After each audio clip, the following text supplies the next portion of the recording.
Welcome back to Off Ball Takes. This is your host, Yarby Laws, and this is my co-host. Christopher Wells. Today's content is jam-packed. We have 11 games to cover and some huge news and announcements around the league. So it's going to be a pretty long one. We hope you stick around for everything. You guys don't want to miss it. But before we get started today, don't forget to like and subscribe. Turn on our noti bell to stay in touch with us. You know, this wouldn't be possible without you guys. But this is basically recapping, pretty much all the games that have happened thus far. Obviously not the ones that we've already covered, but, starting with the games from Monday, April 17th, all the way till Thursday. So, yeah, to kick this one off, we've got the first game that we're going to cover is the 76ers versus Brooklyn Nets. Once again, not too much to talk about with this one. Philly's up 2-0 in the series. They're playing as we speak, as of this recording, of course. But this is I don't know. This series to me is just a wash. Said it multiple times. It just comes down to, the scoring of Embiid and Harden, to be honest, and the other guys, of course. This is just one of those games and series where Brooklyn is just not as good as Philly, and no matter what, I don't think they're going to be able to take one. Maybe they'll take one, but I don't see them taking more than one game. What about you? Yeah, I mean, through the first couple of games of the series, it's pretty much just been defined by it's just the issue with Brooklyn is that they just really struggle to be able to generate consistent offense. I mean, Yeah. a lot of their offense is kind of predicated on, either them being able to consistently knock down jumpers, or maybe a couple of guys such as like Dinwiddie or Bridges or Claxton being able to score around the rim, and they're just not as consistent at that, right? And this was a problem that we knew was going to happen going into the series because they don't really have like a go-to scorer outside of just Mikal Bridges, right? Whose style of play is a little more perimeter oriented. Yep. It's going to be really hard for them to be able to generate consistent offense late. Obviously Bridges has played very well in the series, right? 21 points, 6-15, not as good as in game one. Right, but just in general, right, I think overall he's kind of, been able to sort of show that even in the playoffs, his game has still been, high level since the trade deadline. Cam Johnson played pretty well. Um, but you got pretty much nothing out of Claxton that game, right? 0 points, 6 Mhm. rebounds, 2 assists, right? Dinwiddie, not great, 5 of 14. Dorian Finney-Smith, 3 for 9. Royce O'Neal, 2 for 11. Joe Harris, 0 points. Just in general, that's kind of been the story of the series. Obviously, as you kind of mentioned, Game 3 is going on right now. It's a really wild game, right? In the sense of like, Joel Embiid had a situation that happened in the first quarter. And we'll get into it with another similar, with another situation, right? But he was able to stay in the game. Yeah. Um, and then Harden, I guess, has another play which actually wasn't really as bad, even though I don't feel like the Joel Embiid one was really that bad, but like the Harden one was not egregious at all, and he Yeah. gets ejected. Yeah. Claxton is ejected as well, from what I understand. So it's just been a really strange series. Brooklyn is actually up with a few minutes to go, so we'll kind of update you as that one goes along, right? Yeah. So either Brooklyn will be trailing in the series 2-1, or they will be down 3-zip, and that will pretty much end that. Yeah. Like, I mean, we talked about it, right? We thought they may be able to get like a game, maybe, just depending on how well the guys for Philly play, Mm-hmm. right? I mean, Harden was good in game one, not great in game two. Before he got tossed, I thought he was playing pretty well in game three. Embiid had been kind of subdued in game three, right? I mean, Brooklyn's game plan has pretty much just been to double Joel Embiid and, just kind of send a bunch of guys at him and kind of force him to get rid of the ball. Yeah. So it's pretty much a series where as long as everyone else for Philly shows up, they're going to win. Exactly. Um, I think right. that's a key to But, victory for them to even get, out of the East. But, yeah, exactly. Because that's pretty much it. Because, Embiid overall is going to play well. yeah. But it's about can he have other guys show up? And, Tyrese Maxey also has played pretty well this series. Right. Right. And that's another key, right? Especially, if you have a game where Harden doesn't really get going, you also have Tyrese Maxey. They have other guys. So they have enough to get past Brooklyn. It's just a matter of, whether or not it may go an extra game. But either way, they shouldn't be too worried about Brooklyn. So it's Yeah. just kind of just, getting ready to move on to the next series, I think. Yeah. And the next game is Warriors Kings. Do you want to take this one? Since this was your pick to come out of the Sure. West? Well, let's Yeah. hear it. So exactly. So in this game, it was pretty back and forth. It was kind of interesting because the Kings, you knew Golden State was going to make adjustments. So Right. in the first quarter, they really did a good job of shutting down the Kings offense, held them to only 17 points, and they turned the ball over, I believe, what was it, 9 times, I think. Something like But that. the Yeah. problem was with Golden State, they turned the ball over a ton as well. Right. So even though they ended the first quarter with a lead, right? They just right, they didn't really get as big of a lead as they should have because they didn't really play well either. And then in the second quarter, right, the Kings went off. They had 41 points. So the Sacramento had a lead at halftime. Then it was kind of interesting in the third quarter because the Kings got into the bonus really early. I think they got into the bonus probably with just like a few minutes. And this has kind of been a issue for Golden State across the season because they are a team that fouls the most. I think more so than any team in the NBA, and the Kings are pretty good at being able to get to the free throw line. Yeah. So it's kind of an interesting matchup between these two teams, just in the sense of like Sacramento's not a great defensive team, but they've actually played pretty solid defense because Sacramento's weakness defensively is at the rim, and Golden State just doesn't really have the personnel to really attack the rim forcefully, right? Like that. They only really have, I'd say, probably three guys that can kind of consistently get to the basket, and Steph, Wiggins, and Poole, right? But they're not the same type of forceful finishers, as some other guys around the league. So they're just not going to get to the line a whole lot. But then you had the fourth quarter happen, right, where obviously, the Warriors got, back into the game and it was pretty close, right? And then of course we had this scenario with Draymond Green where Sabonis grabs his leg, and then of course, he pulls out a wrestling move, as you mentioned, sort of an injustice bat beatdown type move where he stomps on his chest. Yeah. Freaking And brutality. Sabonis is on. Yeah, exactly. A pull the fatality. Sabonis is on the ground.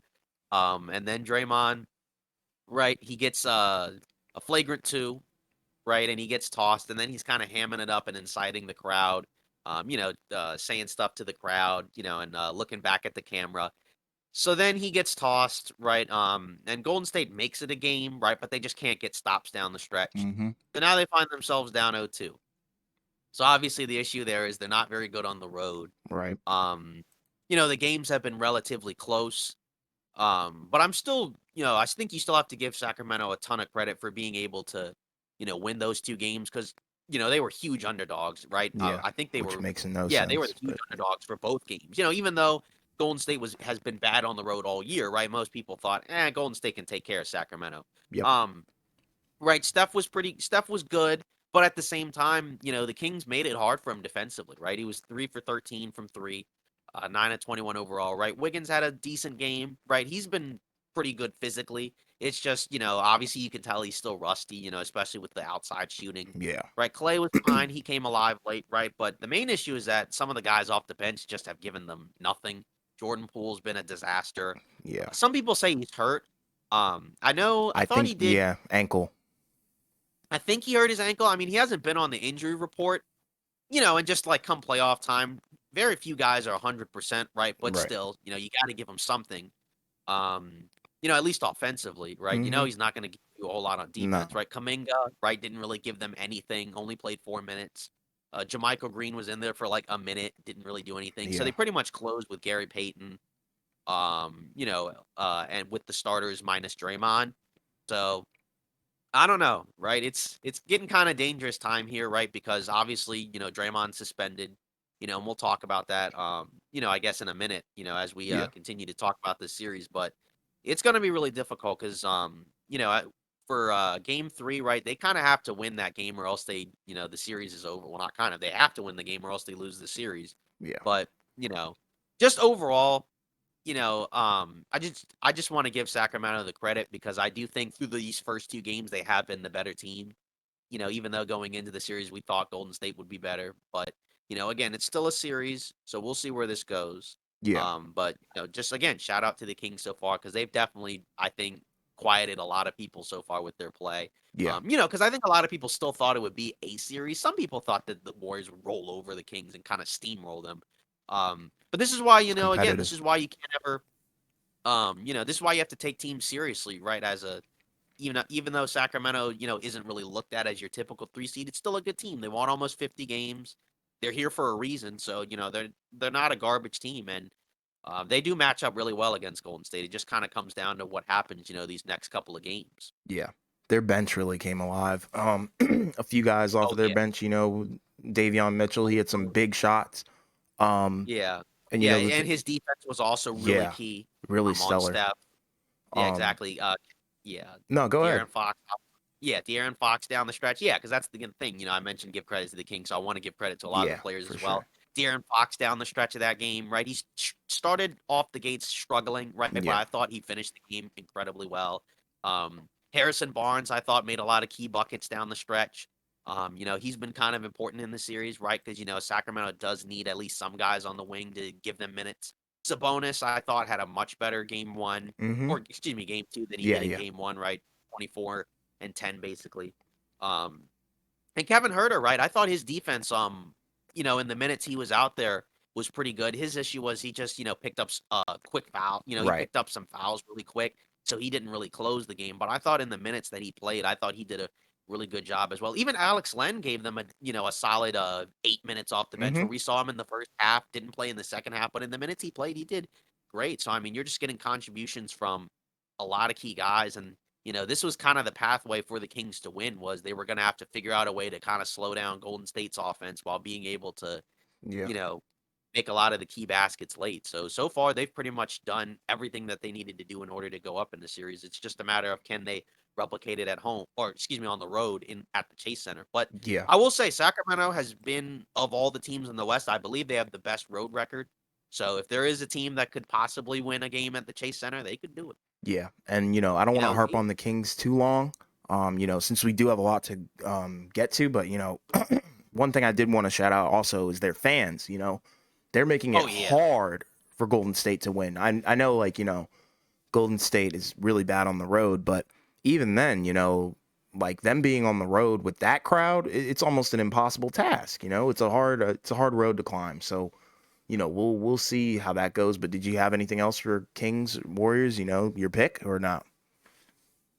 Yeah, I mean, to be honest, I'm still not going to waver off my pick just Okay. yet. Game two was the first time where I did feel like, oh wow, Sacramento could actually win this series. Right. Um, but to me, I thought that this would probably go at least six because I figured Golden State would probably lose at least, two or three road Yeah. games, and I figured Sacramento would probably win, at least two or three home games. So it kind of comes down to can the Warriors, win this game three, right? Because if they don't win game three, the series is done. So they got to win one of these Yeah. games. Even if they win game three but lose game four, I would still probably lean towards the series being done. So in my opinion, They have to win at home. excuse me, they have to protect home court and win both home games. If they Yes. lose either one, I think that series is going to be done.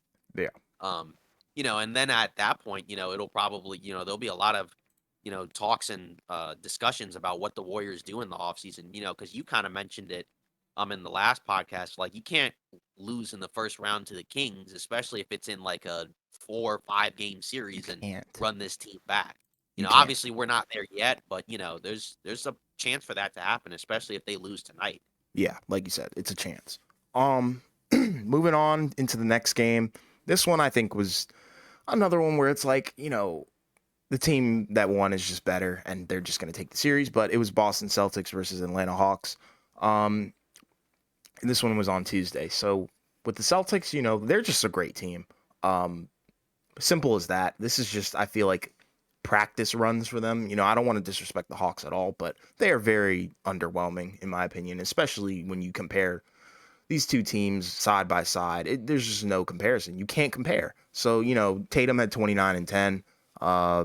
Derek White came off the bench with 26 points. Really, really solid outing, and, he's really good. Malcolm Brogdon, he put up some decent points. Marcus Smart, too. And, with Brogdon, he just won Sixth Man of the Year. We'll get into that in a little bit later, with the news and stuff like that. But we did want to shout him out real quick.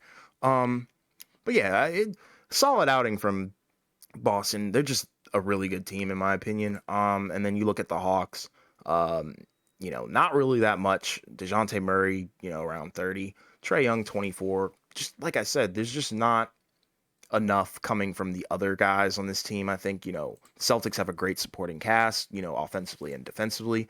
But, if you look at Atlanta, it's just not there in terms of what the Celtics have. And unfortunately, I did pick. I'd said the Celtics could be eliminated in the first round, but that was also before knowing who the matchup was. But now that I know the matchup, I think that is clearly not happening. So that is a bad hot take. But I'll have some more hot takes in a little bit. But anyways, go ahead. Yeah, I mean, John Collins, I mean, obviously hasn't been great. He was kind of one of our guys, and he's really struggled in this series. Yeah, Even Trey Young, right? Has just not really been that great in this series, right? I mean, DeJounte Murray and Trey Young, it's a solid backcourt, but just in general, the way that Boston's been able to shut them down, has just been pretty eye-opening, and kind of alarming if you're the Atlanta Hawks because, we talked about it going into that play-in game where there was a lot of rumors about, them potentially, making a lot of changes to this team in the offseason. And you do kind of wonder, is it getting closer to that point, right? Because I mean, obviously they're gonna go back to Atlanta, but I mean, maybe they win one, but I don't see any chance of the Hawks winning this series. And I mean, no, if they lose the series in five or, if they get swept, I mean, I mean, it sounds like anything could be on the table. So I just kind of wonder if some of these guys almost have kind of just checked out in a way. Um, because I just don't know, right? I mean, the way that Boston has guarded Trey Young, it just seems like it's been really tough for him. And his 3-point shooting just hasn't been as good as you need it to be. Because, the right. thing is that you watch him, right, and he's, certainly capable of making long distance shots. But, when you look at the percentages, he's just not that great of a 3-point shooter, and he takes a lot of those type of shots, Yeah, doesn't really play off the ball a whole lot. Obviously, he's not going to defend. So I don't know if, yeah, I mean, I'm not saying Atlanta's got to trade Trey Young, but I do kind of wonder, given how much we've heard, like, are they maybe getting to that point? But it's just like it's just so hard to know until we see, what happens in the offseason. But it's just been one thing after another in terms of how disappointing that team has been. I thought that Atlanta would be a lot better, but I mean they've just been a decidedly mediocre team. I mean their record is 41-41. I mean that's pretty much the definition of mediocre. pretty much So mid. I just don't really know. Yeah, so I just don't really know what you do with that team. I mean, because Yeah, again, I feel like they have talent. It just doesn't feel like it's working. So I don't really. I mean, it's kind of weird to say I don't know. On a podcast where we're talking about this type of stuff. right. But to be honest, I don't know. I Yeah, really have no idea what happens with this team in the offseason. And for Boston, obviously, with the Giannis injury, you do kind of wonder if Boston, maybe kind of catapults ahead of Milwaukee, maybe as the favorite. Obviously, you got to see, Robert Williams can stay healthy, right? Because obviously, when he's been out there, he's been very impactful. But you got to worry about him as well. So, obviously, I think it's pretty clear, right? Boston's a lot better than Atlanta, right? I don't think either of us really thought this would be a competitive series, but no, just watching it, it just kind of just goes to show just how bad the Hawks are as a team, and just you just wonder what kind of changes happen in the offseason. yeah. They've got to weigh their options, and I'm not sure how many options they have, but that's going to be one to watch for the offseason. So moving on into a pretty high stakes game, if you ask me, but this one was the Cleveland New York Knicks one. This happened on Tuesday as well. Final score was 107-90, Cleveland. This one, I think, we hit on all the keys to victory for Cleveland. I mean, it's really spot on from us. Darius Garland came out there and was aggressive. He looked, like the Garland that we know and love. That's our guy. So, he dropped 32 points, 7 assists, 3 rebounds. 36 minutes. That's a pretty good line. That's the stat line you want to see. You want to see him be able to take some pressure off of Mitchell because you don't want Donovan Mitchell burning out in the first round, consistently dropping 30 something points per game. So, Mitchell to Darius Garland, to Darius Garland's 32 points, had 17 points and 13 assists. So he was doing a lot of more facilitating. And, Garland was hitting some deep threes and getting to the rack and attacking the hoop. Like I said, like we know and love. Mobley, shout out Mobley too. He had a double-double, 13 points, 13 rebounds. Karis LeVert, he did what he's supposed to do. He did what he's paid to do. He actually scored the ball. And I know you're, happy about that. You're jumping for joy. And then, if you look at the Knicks, This team is very interesting because I think they have a lot of potential to be good, but consistency is what's hurting them. Jalen Brunson, he dropped 20, he got his. Julius Randle dropped 22 and 8, but not much from anywhere else. RJ had 14, quickly had 12, but outside of those, four guys, nobody really had an impact on this game. Um, and I think this is a story to watch. I'm not sure if Julius Randle is actually hurt, so correct me if I'm wrong, but I know that I think he's gonna play. he's going to play. Okay. Yeah, but But I think he did get I think he did get hurt at the end, but I think he's still gonna play. yeah, it was weird. And I don't agree with the call, but they called it a flagrant. Um Jared Allen kind of chased him down, didn't give him space to land on a block attempt. But, in my opinion, Jared Allen said it was a hustle play. I think that's the right call. Or, that's what the call should have been, a hustle play. I don't know. But that's just my opinion. I don't know if you agree on that. But, I do agree. yeah. So, but this is good. This is a good sign for Cleveland. Yeah. This is the type of game that you want the Cavs to have. For the Knicks, not so much. Yeah, I mean, 37% from the field as a team, 24% from three for the Yeah, Knicks. That's just gonna get it done. exactly. Right, as you mentioned, we like you said, we hit all the key points. We said Darius Garland needed to be more involved, Yeah. um, right, and have a more impactful game, and he definitely did. Right, plus 29 for plus minus in a game that they won by 17. Right, Mm-hmm. obviously plus minus is not a perfect stat, right, but something like that I think is pretty, Yes. significant in terms of how impactful his game was. Donovan Mitchell, right, didn't have to do as much offensively, right, and that's what you want. You want a balanced offensive attack. Mm-hmm. Um, right? You got a way better performance from Evan Mobley, like you mentioned, right? And, he was much better, in terms of his offense, right? And still impactful on defense, as was Jared Allen. Yes.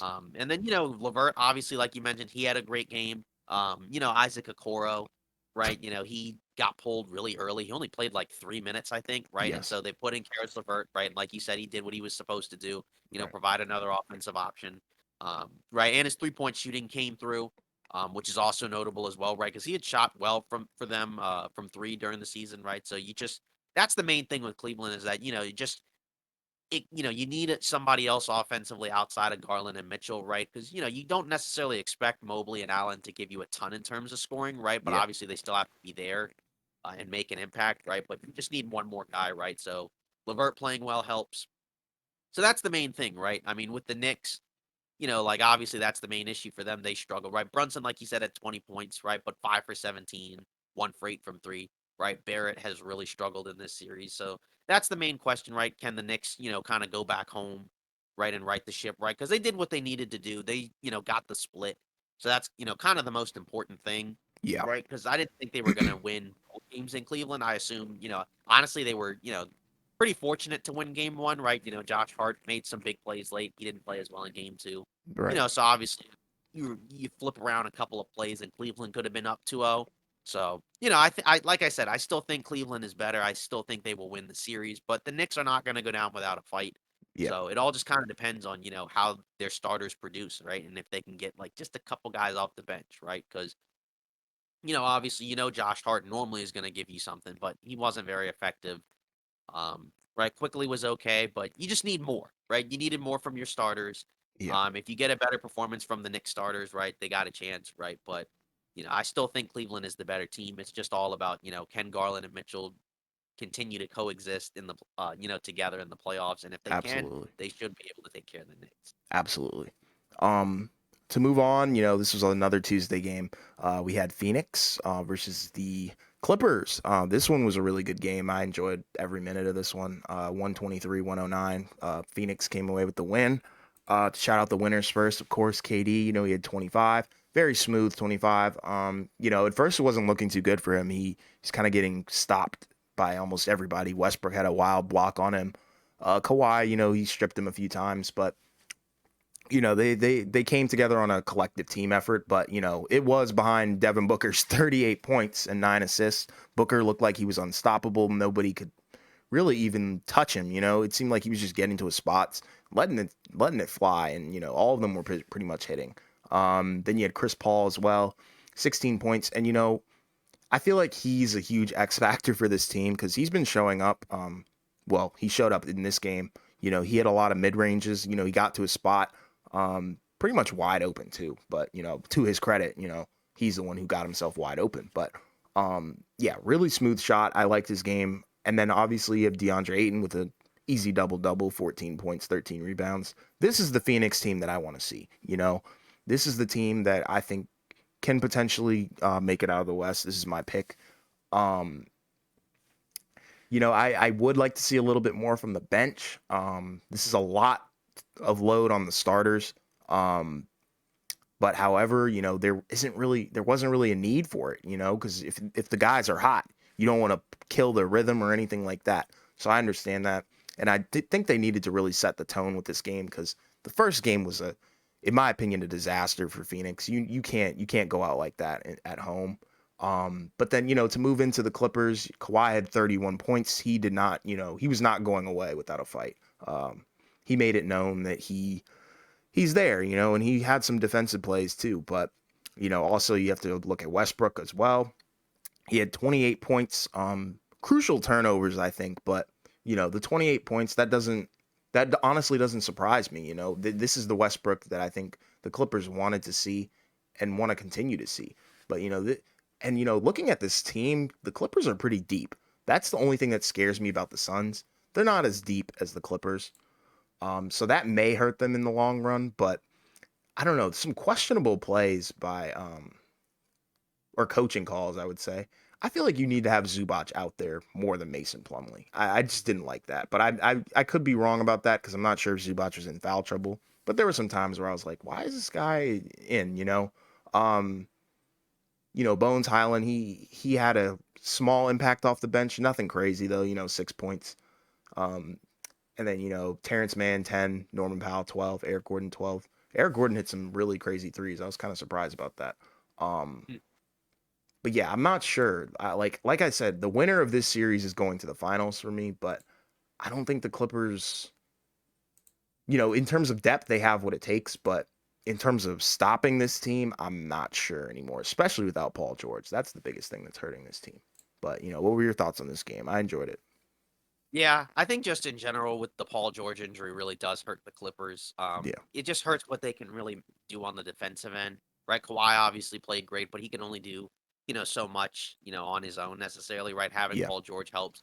The main issue, I think with the Clippers, against this Phoenix team is just the drop coverage just is really difficult for them to be able to stop, right? Because you have Zubac, who's kind of being forced to, try to stay in front of Devin Booker or Chris Paul or Kevin Especially Durant, off and the it's just not screen. going to work out, right? I mean, because the thing with drop coverage is that where it's most vulnerable is against guys who can hit pull up shots, pull up jumpers, and that's a lot of what Phoenix can do offensively, Right. right? They're not going to overpower you around the basket.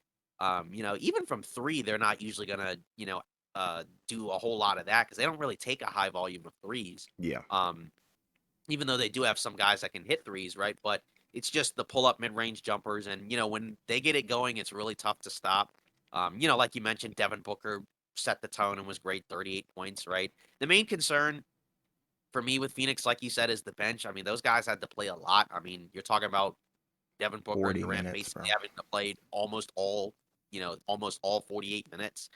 Um, I just don't think that's a sustainable method. I don't think it's going to kill them against the Clippers because, again, without Paul George, I think they can, take care of the Clippers. But I just think in the next round and beyond, that's going to be something to really keep an eye on is just, how much are you going to really be able to rely on the starters, right? Obviously a game like tonight, you're not too worried, but it got really scary initially in the first half because I mean they were down by double digits at home really early, and the Clippers, took it to them and dominated, Yeah. early. Kawhi Leonard was out playing, everybody, and on the defensive end, he set the tone. And Westbrook started the game off really well, right? But you could just tell, like after a while, they kind of just ran out of gas. Phoenix caught fire, Mm-hmm. so like I said, I think without Paul George, I said going into the series that I think the Clippers can make it a fight, right? But Phoenix, I think, is probably going to win just because I just think the talent in that starting five is just going to overpower the Clippers, even with the depth. And then obviously going into Game 3, obviously we have a scenario where Kawhi Leonard is going to be out for Game 3, right? And that again makes it even tougher for the Clippers. And that's kind of the tough reason, that's kind of why it's tough to buy into the Clippers because you just can't necessarily rely on the health of Paul George and Kawhi Leonard, right? And they said that Kawhi, kind of hurt himself in Game 1. and played through it in game 2, but I guess, it's not good enough to play through in game 3. So Yeah. that's kind of just the issue with the team. So I mean, if Kawhi Leonard is just going to be unavailable, then I don't think the Clippers really have a chance at all, right? Maybe they get just one random game because the whole bench goes off, but I just think in general, right? Like I just don't think they have really much of a chance defensively if Kawhi and Paul George are out. If they were healthy, I think they could give Phoenix a run. Right. Um, but I think without those two guys healthy, I think it's going to be really It's tough, tough. But yeah, and also, shout out to Russ because he had a much better offensive showing for game 2, Mm-hmm. right? Obviously, game 1, even though he made some big plays down the stretch, right? He did shoot 3 for 19. And obviously they ended up winning the game, right? Off the backs of some of his defensive plays, right? But again, if Phoenix gets one of those rebounds, right? You're looking at a different story. But just in general, I think the difficulty here is just, if Kawhi Leonard and Paul George are out, I just don't think they have a chance. And, again, like I said, for Phoenix, if they, assuming they get past the Clippers, right, how are they going to manage the minutes of these guys? Because I just don't think it's, realistic to assume that these guys can play, almost every minute of every game the rest of the way. I just, I think that's going to be really tough to be able to do. Yeah. But I don't think it's going to hurt them too much, like I said, against the Clippers, especially with these guys not being available. So. Yeah, and that's one of the games that we're going to be covering later. So just for some context, those games are a little bit later, and we're on the East Coast, so we don't want to stay up late night and record. We prefer to record a little bit earlier in the night, but it'll be in the podcast just in a little bit. So we're going to circle back, so don't worry about that. But to move on, this game was very interesting. The next one that is, and that's Memphis Grizzlies versus Lakers. Yeah. 103-93. Memphis takes the win at home. Hmm. Um, I think you should start this one because this is your team, and I'm sure you have a whole lot to say about the performance of your squad. Because I'm not gonna lie, it looked pretty ugly from a certain uh, couple of culprits, in my opinion. But let's hear Yeah. it. I mean, yeah, I think the difference this game was I think Memphis, and I think they rightfully so, right, came in with the right desperation, and the right level of energy, and focus in order to come in because they needed to win this game, right? Because obviously they lost game 1, um, and you could kind of tell at the end of game 1. I think the coach called a timeout, um, after like that stretch where they started kind of conceding baskets to the Lakers late at the Hmm. end of game 1. So you could tell he wasn't necessarily happy with the effort at the end of game 1. Right. So obviously it didn't carry over into game 2. I thought Memphis made some really good adjustments in terms of just changing how they were able to guard Anthony Davis in terms of just kind of getting up into him and being a lot more physical. Yeah. Um, I thought, obviously he also had, just some shots that he missed, right? But just in general, you could tell Memphis, made the right adjustments. Obviously, no Ja Morant, right? That's also, another thing that we have to talk about.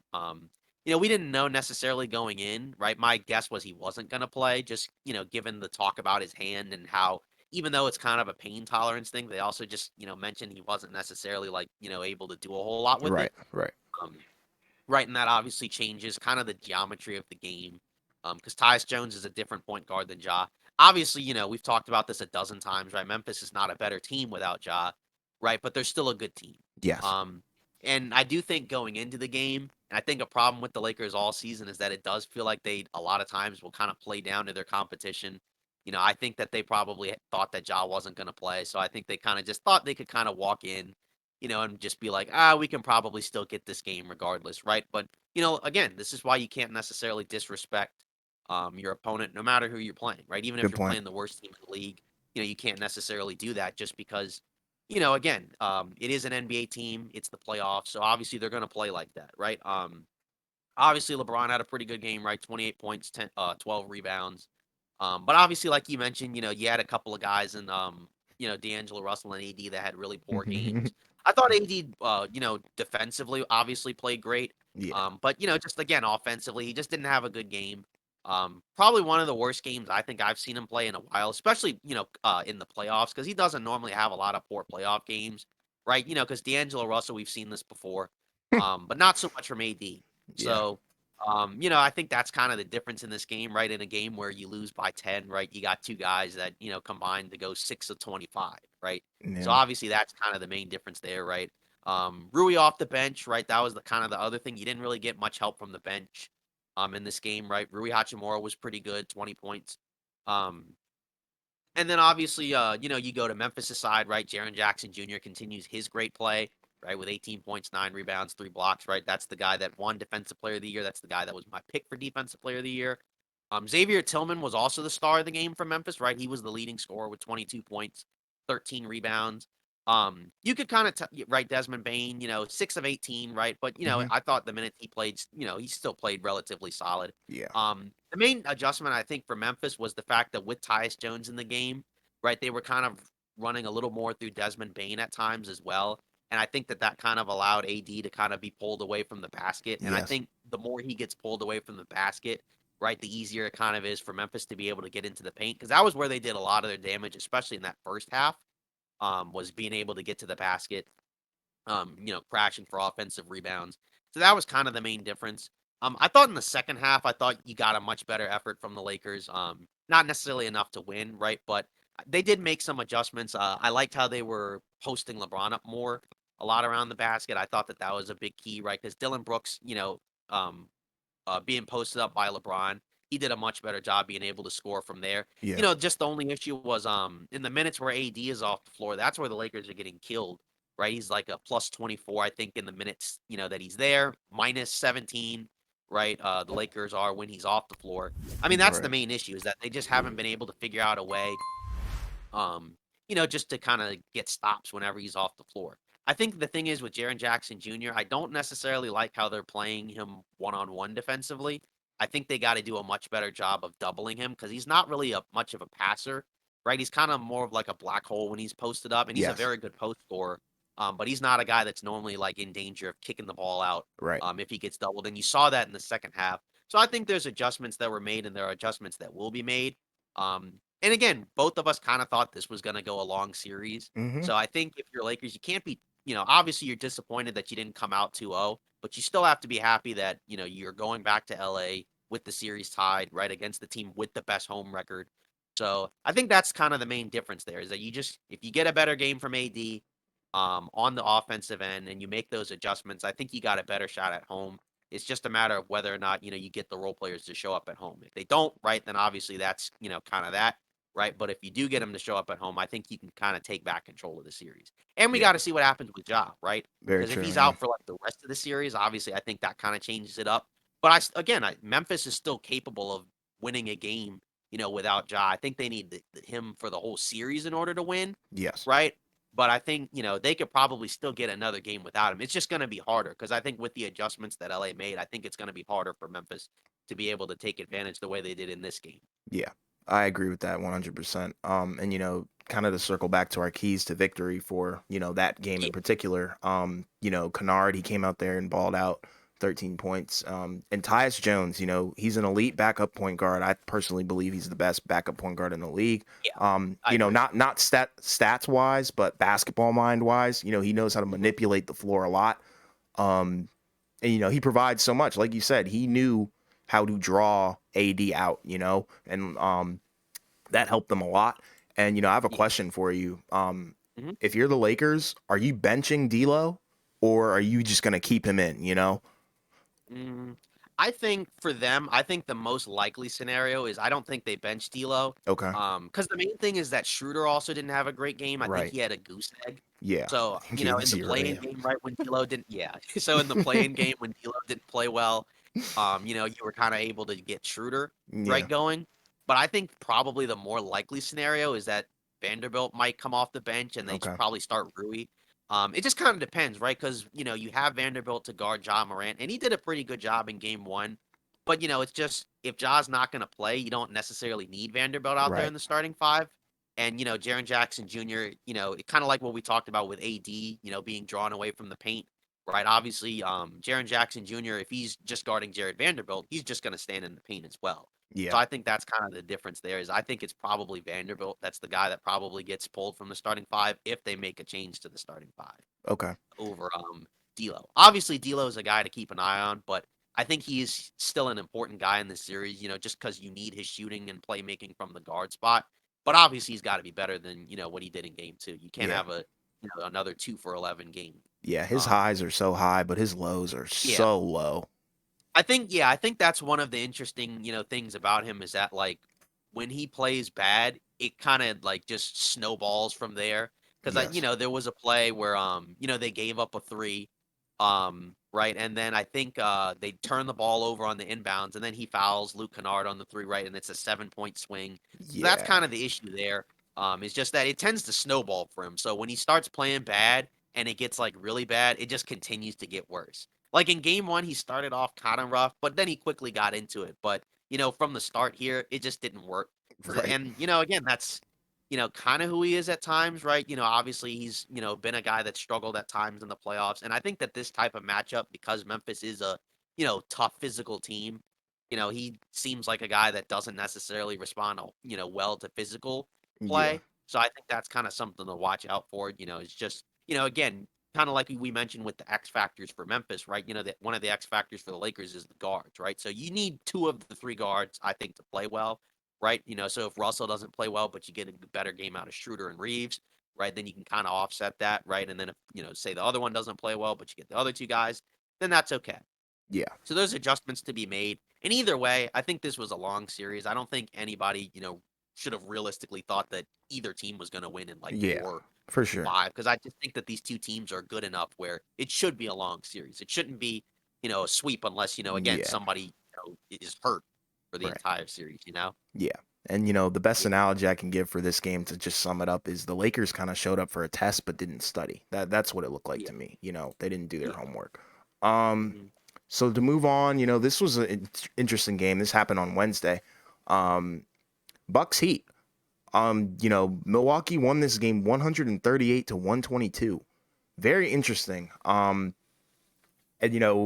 we've said this, and I think if you pay attention to basketball, you know that the Bucks are pretty good without Giannis. They're not bad without him. So I don't think they were too worried when Giannis went down. It still is scary health wise, but in regards to you know him being on the court, I don't think they're necessarily worried. I think they're a confident and strong enough team to be able to win without Giannis. Obviously, this is the first round. In the later rounds, yeah, if you don't have Giannis around, it can get a little sticky. But for this game, Middleton, he had 16 points. Bobby Portis, 13 points, 15 rebounds. Huge factor. Bobby Portis is very underrated in terms of what he does. And then I obviously believe he's one of the candidates for six man of the year. yeah, he's a solid guy. Like he's really good, and he brings more than just his statistics. He brings his energy and everything.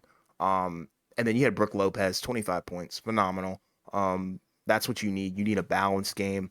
Then you had Drew Holiday, 24 and 11. Great job. He took command. Knew what he was doing. He didn't need to drop a crazy amount of points, but a well-rounded game. And this is what you want to see from your point guard. Grayson Allen, 16, unfortunately. And then Pat Connaughton, he had about 22. That's a good showing. That's what you want off the bench as well. Joe Ingles, 17 as well. That's another guy, you just want to see everyone involved and doing what they're paid to do. And looking at this roster, it's just so deep. They have a lot of guys who are good. They're good at what they do, and this is exactly what you want to see if you're a Bucks fan or if you're rooting for the Bucks or if you pick them or whatever. This is a good sign. And then Jimmy Butler moving on to the Heat. He had 25. Nothing really surprising there. That's playoff Jimmy, but you do want to see more from him if you want to call him playoff Jimmy. I think you need more from him, but it wouldn't surprise me if this series does go away or a ways, if it does go a long way. And that's mainly because we've seen Jimmy Butler with his back against the wall put a team on his back and go the distance. But I'm just not sure they can do it because this roster is not the same. Duncan Robinson, he had 14. He basically was out there. I'm pretty low on Duncan Robinson now. I think he's one of the guys who's had one of the bigger regressions that I've seen in a long time. So I'm not too high on him, but he did have 14, so that's better than what he's shown us this season. Bam Adebayo, you want to see a lot more from him on offense. Very disappointing in my opinion. Struss, I don't know. He's very interesting because he did have that huge game in the play-in, but it just doesn't look good for the Miami. I don't think that they'll come out of this one at all. Gabe Vincent, Caleb Martin, Oladipo, they all had around 15, 16. Very interesting. Not a very good roster, just looking at it. It's just an ugly team, if you want me to be honest. It's just not the team that we were used to and not the team um, that's going to go anywhere, I don't think. It's just rough. And I think the Bucks will win this series even without Giannis, but that could just be me. I mean, the game was pretty much over at halftime. I mean, Exactly. some of the numbers were, a little inflated, right? Because, we had a long stretch of garbage time pretty much for the fourth quarter, right? Like Miami had 37 in the fourth and Milwaukee had Yeah, 20. But again, nobody was playing, exactly. um, in the fourth quarter, right? So, I mean, Miami, went into the fourth quarter, right? I think with like 80 something points, right? Yes. So, I mean, just in general, I mean, obviously without Tyler Hero, right? Offensively, it's going to be pretty tough, right? You're kind of relying on, really only like a couple of guys who can really create their own offense, right? And then after that, right, a lot of, guys that are, pretty one-dimensional offensive players. So, I just think with Milwaukee's defense, even without Giannis, I think they can still kind of shut down Miami's offense just because I just think it's going to be really difficult. Yeah. So, I mean, obviously, we don't know what's going on with Giannis, right? He didn't play in game two. He was, upgraded to questionable and then they sat him out, right? It's, we kind of mentioned it in game one that I think that was kind of more so just the shock of seeing him go down, right? But then obviously in game two, they were, ready and prepared, to play without him. And, I think they came in with a lot more focus. And, obviously, again, Miami did what they needed to do, like we mentioned with the other series, right? Where you go into, Miami with the split. But I still just don't think Miami has enough to Yeah. be able to beat Milwaukee, right? I mean, even without Giannis, I think Milwaukee should still probably win. Obviously, you're concerned, about Giannis's health going forward, right? Because if he's not 100%, that makes it a lot harder for Miami, or for Milwaukee to be able to win, Right. against better competition. But I don't think that there should really be any scares against this Miami team. Like, No, we've not been at all. talking about it the whole year where, we were kind of, in on Miami and then out on Miami. But I think, for the last, month or so, we've been more so out, right? And, that performance against Atlanta in the play-in kind of made us more out, right? Obviously, they had the play-in win against the Bulls, right? But it's also the Bulls, and this is the Bucks. So, I just think in general, this should probably be a quick series, even Yeah. without Giannis. Maybe Miami can win another one, right? Right. Because, obviously you could just have a game, right, where they just, hit everything, because there's so much variance now in the NBA. But in general, I would be very shocked if Milwaukee lost, even without Giannis. Yeah, for sure. All right. To move on, we've got Denver Nuggets versus Minnesota Timberwolves. This was also Wednesday. Denver 122. They won 122 against Minnesota to 113. And I'm gonna start with the winners on this one. I think that we got to show them courtesy. Jamal Murray looking like Bubble Murray again. He had 40 points, astounding game. And he was one of our question marks. He was a guy that we had said hadn't looked quite the same since the bubble, but he definitely showed up when they needed him. Jokic had 27 points, 9 assists, 9 rebounds. But I think they pulled him pretty early though. But then he was playing some weird stretches. Like when he was out, Minnesota would get back into the game, and then they would have to put him back in. But he almost had a triple double, so shout out to him too. Michael Porter Jr. hit some huge shots. He looked good as well. I'd like to see a little bit more from him, to be honest, but can't complain if you win. Aaron Gordon, 12 points, 10 rebounds, and some really emphatic dunks. Ones that kind of just made it seem like Minnesota was kind of out of it. But Caldwell Pope, he had 8 points. He had some interesting stretches. There's times where you kind of don't want him out there, but there's also times when you do need him out there defensively a little bit. He played 38, 39 minutes, but in a time span like that, you kind of want to see him get to double digits at least, I think. But that's neither here nor there. Neither here nor there. Jeez. And then Jeff Green, he had 11 points. Bruce Brown Jr. 6 points. And this game, I think, was really interesting because at one point, Minnesota did catch up and come back basically behind Ant Edwards' 41 points. And now let me explain something. This is a huge hot take, but this is my team that could have, I think this team can beat Denver. But there's certain stipulations that you have to look at with this squad because you have to have a good game like this from Anthony Edwards. and you have to have Towns have a great game as well. The problem is Towns did not have a good game. He shot, or well, he had 10 points and 12 rebounds, but poor shooting, not enough. It's got to be better, and they have to defend. There's no reason, in my opinion, that Gobert should be outscoring Karl Anthony Towns. There's no shot. That should not happen. That's not a good look for Minnesota. And defensively, they couldn't stop, Jokic or Jamal Murray. That can't happen. If the Minnesota Timberwolves want to really contend and even have a shot at winning a game this series, they need to lock in, play defense, and actually play basketball. Anthony Edwards is the only positive thing from this game, in my opinion. Um, Gobert was not good on defense. He had 19 points, 8 rebounds, but that's just not enough for me. I need to see more defensively. Um, but this is not looking good. So, once again, keys to victory for them. They need to have good games from Karl Anthony Towns and Anthony Edwards, not one or the other, and they need to defend. What were your thoughts on this game? Because they did have a Yeah, chance. They had a chance, yeah, but they blew yeah, it. they did. Because in the third, they had a great third quarter where they held Denver to 23, right? Because Denver was up, pretty big, Yeah. at halftime, and I think at one point they were up by as much as 20, 21, right? And Yes. then Minnesota whittled it down completely, and took the lead and got right back into the game. It's just the main issue is just again, like you mentioned, Towns, right? They were really kind of looking for him to have a better game, and he had that, a stretch, right? Where he was okay, right? But like you said, for the most part, he was pretty awful. Yeah. It's Right. I bad. thought this was, one of his worst games in a while. Right. Five fouls, right? And that's kind of been the issue for him is he can never, seem to stay out of foul trouble. That's kind of one of my biggest issues with him. For as solid as he is as an offensive player. Yeah. Um, and again, I think they do miss McDaniels, right? Out there for the defense.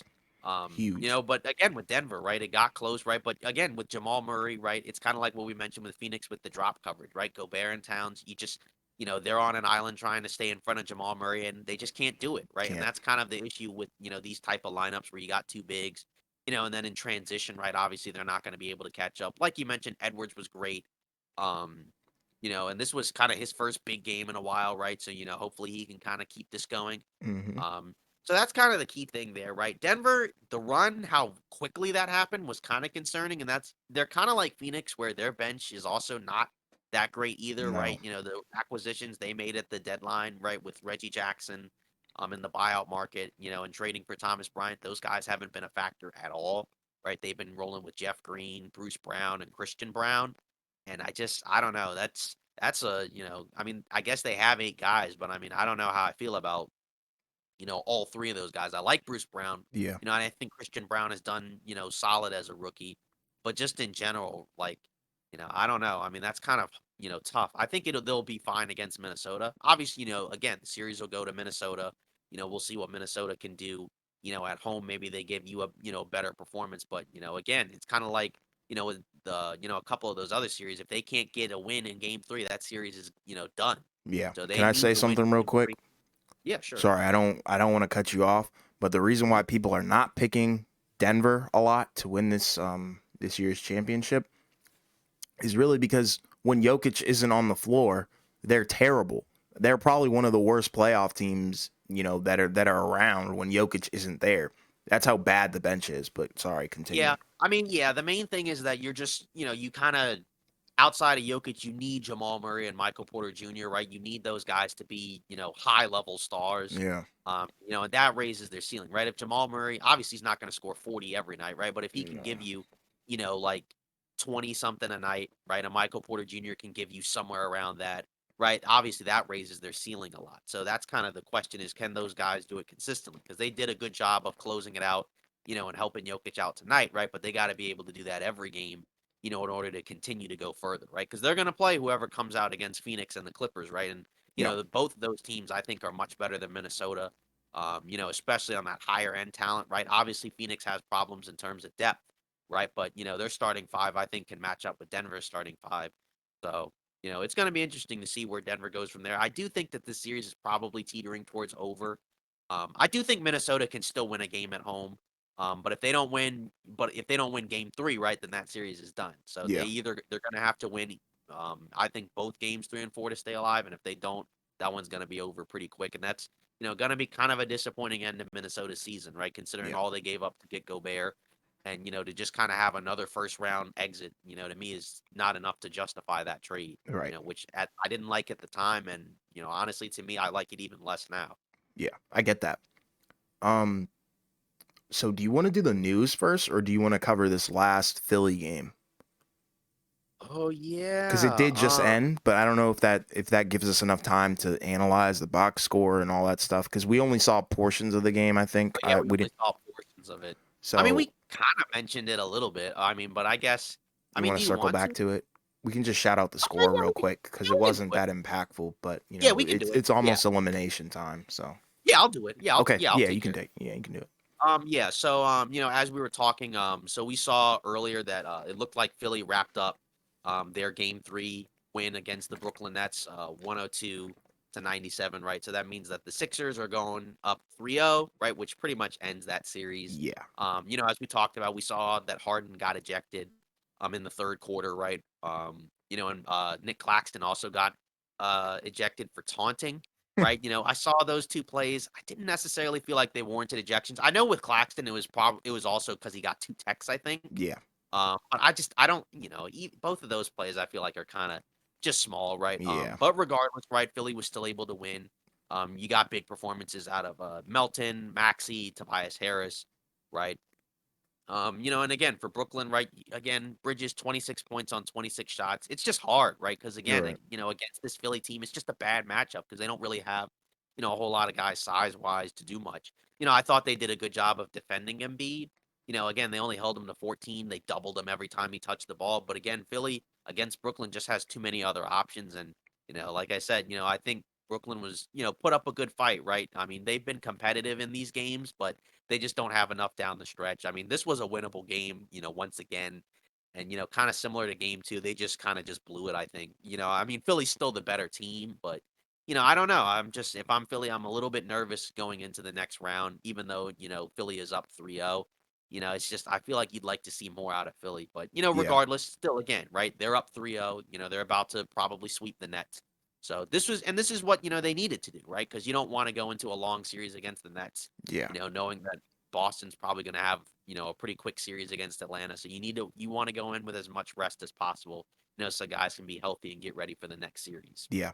For this series, I think this is great for Philly. But however, playoffs wise, I don't think this is good for Philly because, like you said, this team just, I don't think they have enough to beat either Boston or Milwaukee. When, if all teams are healthy, if all three of those teams are healthy, I'm not picking Philly to come out of any of those matchups. So, if they want to go far, that's a concern. But, for this series, this is great news for Philly fans. And, with the Nets, just chalk it up to next season. You've got a solid roster, I think, but it does need some polishing and some building, and they have to weigh their options as well because you got to figure out who you can target in the offseason, if anybody, or who even has some trade value. So I think that's what the Nets are probably going to be looking towards. Um, but yeah, that was a, I don't know, weird game because I don't know, it was just weird, especially with the ejections and all that stuff. Yeah. And we'll probably, as teams get eliminated, we'll probably get into, what they, might want to do in the offseason, Yeah, but obviously no team has been eliminated yet. So, right.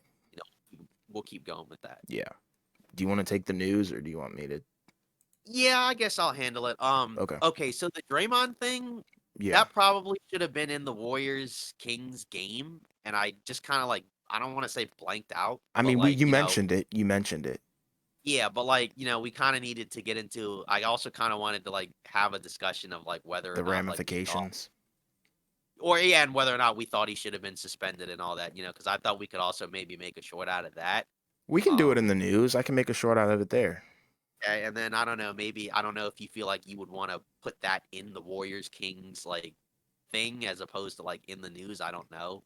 So I'll cut it. I'll figure it out. I can cut it up. okay, yeah, all right. So you want me to start off with that, and then I'll Yeah, get that's into the fine. awards. Yeah. Okay, all right. So I don't. So do you want me to say the news, or do you want me to like say the Draymond stuff and then say the news? First say the Draymond stuff, then say the news. Got it. Okay. All right. So we also saw at the end of game 2, we talked about it with the Draymond thing. After the game, it was kind of interesting, right? Because he got tossed, right, and they ended up losing.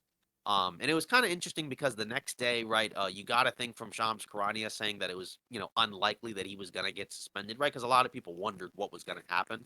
Um, but then we got a notification, pretty late, right? I think it was before the Clippers Suns game, right? I want to say um, late in the evening, saying that Draymond Green was going to be suspended for Game 3. Hmm. Um, I'm not gonna lie, like I was kind of surprised that they suspended him. Yeah.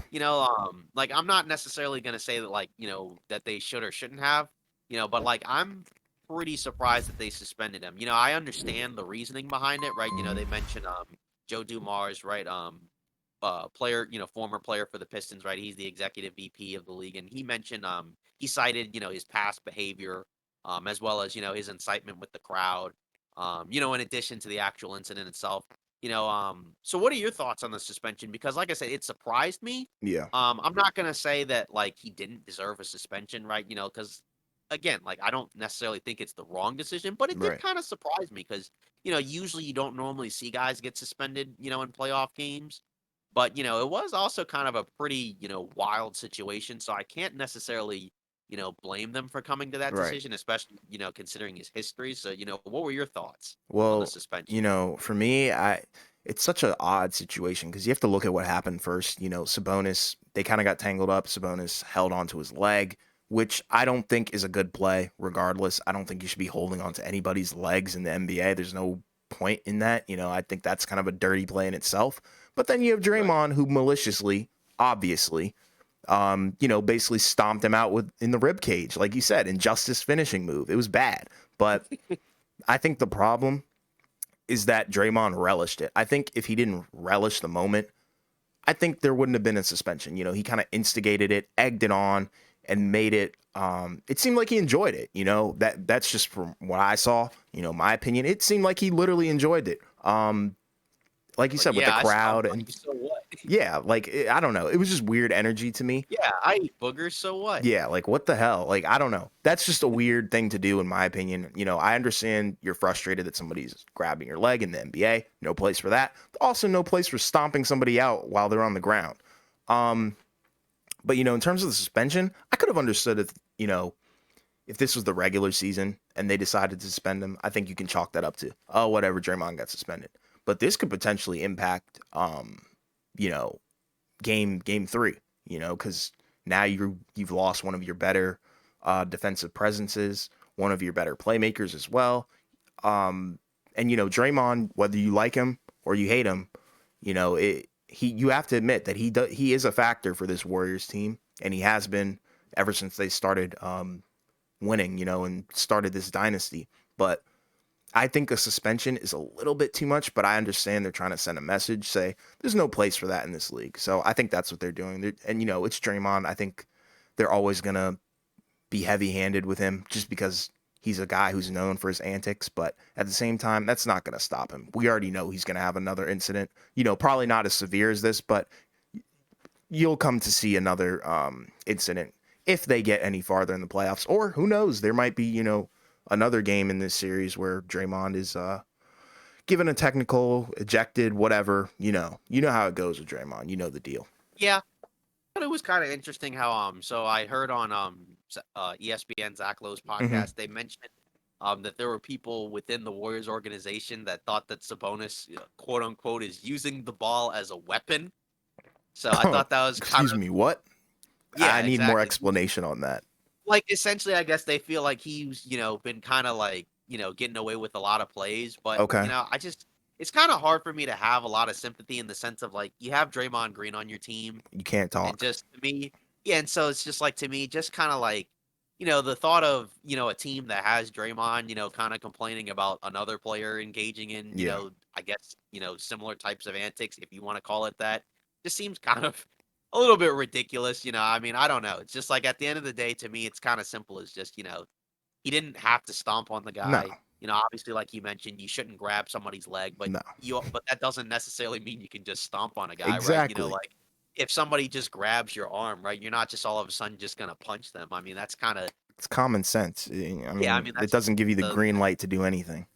Yeah, exactly. And it's going to be interesting because, obviously, they're potentially in a situation where, he could cost them that game. And if he costs them that game, right, then that series is done. Yes. And again, we do kind of wonder what's going to happen with them in the offseason. I think that they'll still, be able to win game three at home, just because they've been great at home. And I think they can win a game without him.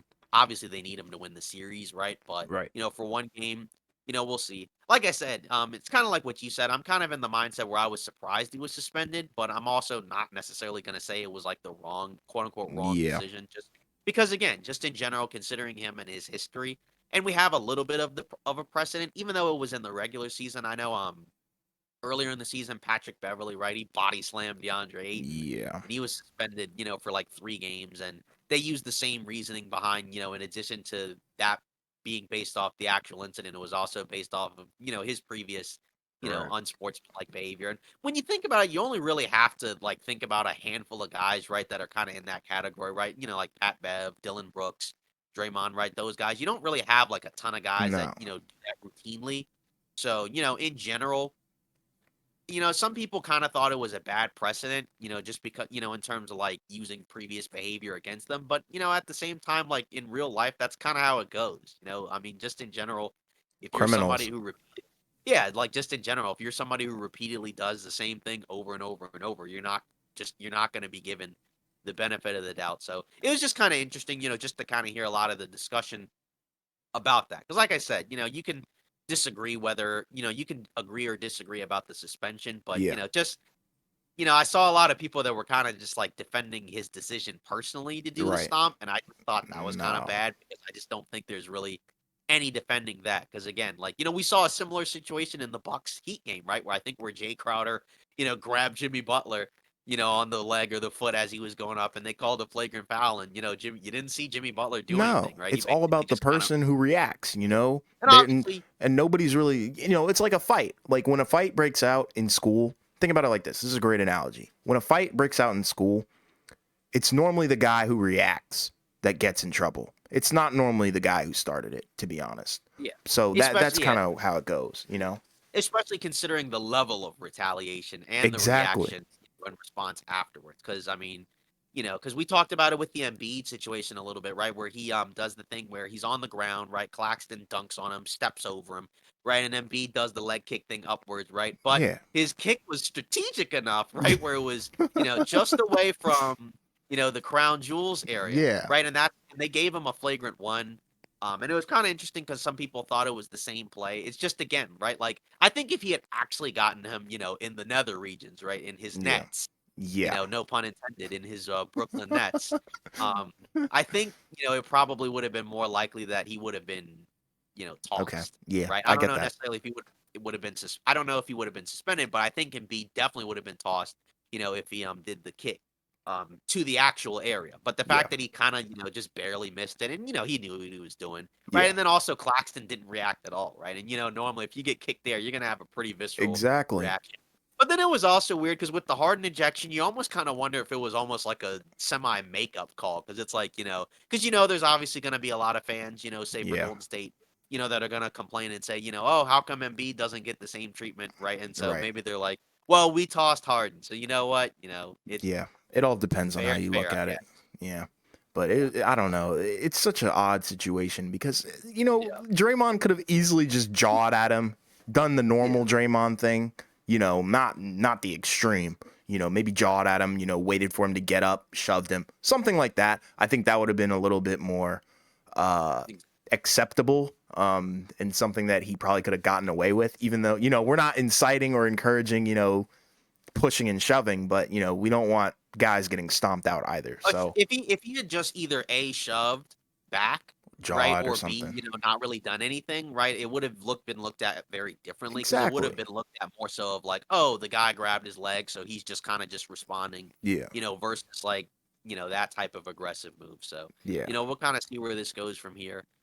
Because again, like, they need him to win, but I think they can win a game and, and bounce back without him, but I still think they need him to win the series. For sure. Um, so, moving on into the other games from I guess Thursday evening, right? We kind of, mentioned earlier, right, that we didn't get a chance to, but now we're going to, right? So, We're gonna start with Warriors Kings game three. Obviously, there's a lot of attention on this game. Considering the Draymond suspension, right? Obviously, if the Yeah. Warriors lose, they go down 3-0 and the series is done, right? Can the Kings kind of like, capitalize on going up 2-0 in the series? And a scenario which I think surprised a lot of people, but the Warriors answered the bell, right? Which I thought they were going to do 114 to 97, behind a huge game from, Stephen Curry, 36 points, 6 rebounds, only 3 assists, but again, didn't really need to, right? Obviously, they needed him to be aggressive. 6 of 12 from three, but also did a ton of damage attacking the basket. That was kind of the Warriors' Yeah. MO, this game because they didn't really shoot that well from three, right? Neither team has shot well from three at all. Sacramento actually was awful from three. They shot 23%, right? Warriors shot 32. So it's kind of interesting how neither team had none of these teams have really killed the other from the 3-point line.